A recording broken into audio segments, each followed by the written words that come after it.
So this is double bass, the lowest member of the string family, and it can go usually right down to a bottom E, but on this bass, because it has the 5 strings, we can go even lower down to bottom B, which is quite good. In the orchestra, we're usually used to play the lower lines, and usually in big chords like this.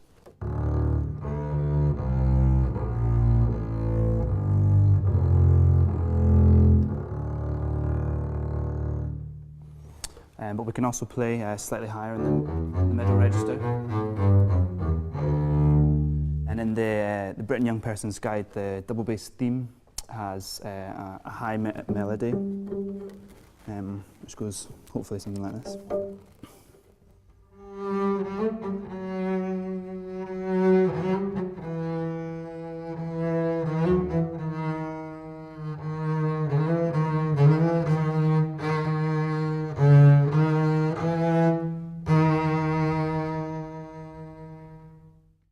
Well, I used to play the violin, and when I was about 9 years old, I turned up at school one day expecting a violin lesson, and I got given a bass instead to try, and tried it and really enjoyed it, and played the bass ever since then.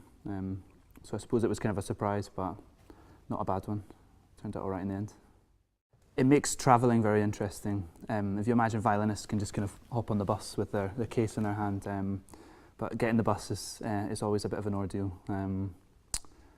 And then getting it around a lot of concert halls, the backstages are quite small spaces and small corridors, and you have to kind of watch you don't knock your bridge off or take a lump out the side of your bass. But yes, the general public are usually kind of give you a wide berth when you walk past.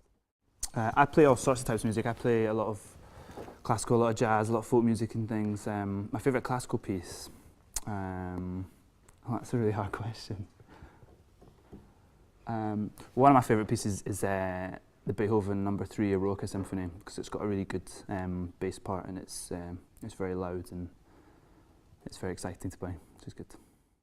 Yeah, well, Britten calls us the grandfathers. It's quite I think it's viewed, we're kind of seen by everyone as being kind of, because it's quite big, we're seen as being quite clumsy instruments and being quite, and because we play very low as well, it can be quite humorous. But I actually prefer, like, when the bass is, for example, in the Britten, the bass variation, we have a theme that we play which is quite high up on the instrument, and it sounds like it's singing, and it's really nice, and it kind of, I think Britten did that to kind of he shows off the low end of the instrument and the high end, and it's not something, you don't really see the high register that often in the bass, but there's some people in the world that play it that are, phenomenal and can make it sound like a cello, or even, even more beautiful than that. And it's with regards to me, I don't know if I have any characteristics of the double bass, but you could maybe tell me that, I don't know.